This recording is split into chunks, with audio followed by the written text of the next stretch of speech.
I think exercise is the single most important longevity drug we have, bar none. Everybody knows that if you smoke or have diabetes, your risk of death goes up a lot.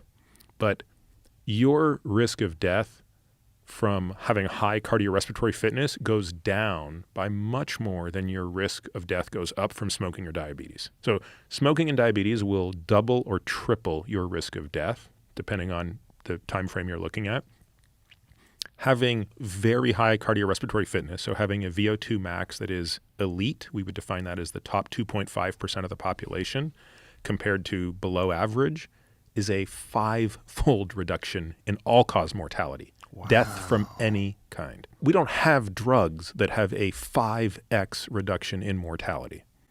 That's incredible, and that's just elite cardiovascular health. Right. And then when you layer in strength and muscle mass, we actually now have pretty good data as to the fact that strength is more important than muscle mass. We just use muscle mass as a good proxy for strength, but if you just focus on strength, that's the metric that matters. It's about a 3-fold reduction in all-cause mortality when you compare high strength to low strength. And the tests are, we're talking, it's not like how much you can squat and deadlift. It's like grip strength, dead hang, how long can you do like an air squat? Like what's your quad strength? How quickly can you do 5 reps up and down from a chair? I mean, it's relatively simple stuff. But when you stratify people by those metrics and you compare the highest to the lowest performers, there's just no comparison. Is there a point of diminishing returns, though, where you just get really, really strong, but it's not helping you any more than being fairly strong? On the strength data, we don't see it because the data have only been parsed out as high to low. On the cardiorespiratory, there is a point of diminishing return. So remember I said elite is the top 2.5%. And then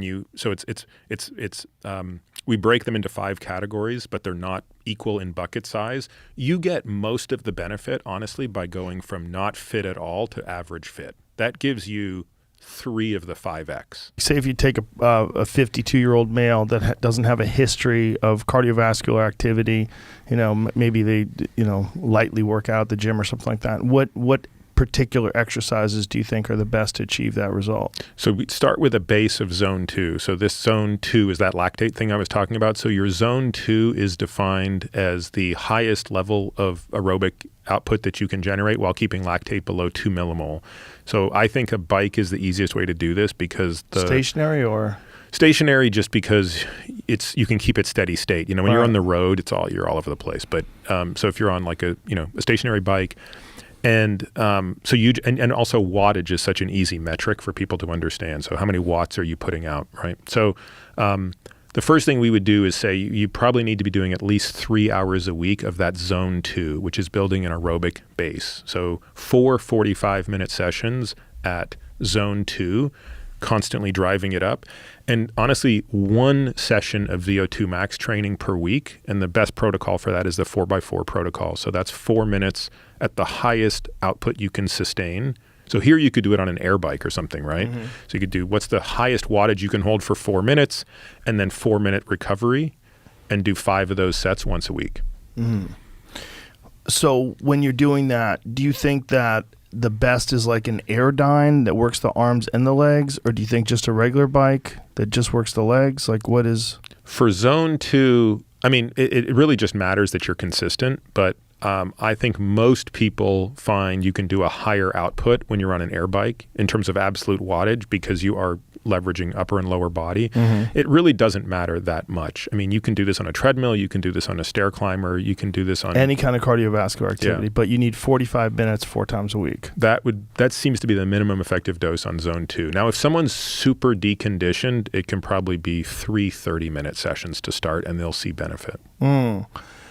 Interesting. And then as far as a strength program, like, do you recommend specific exercises? Is it like squat, deadlift? Well, it depends on, this is where it gets very dependent on the person. So we have a test that we put our patients through that's 10 exercises.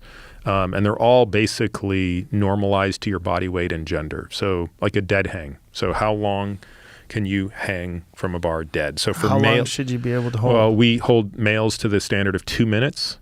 And that's a long time. Yeah, and females to 1.5 minutes at the age of 40.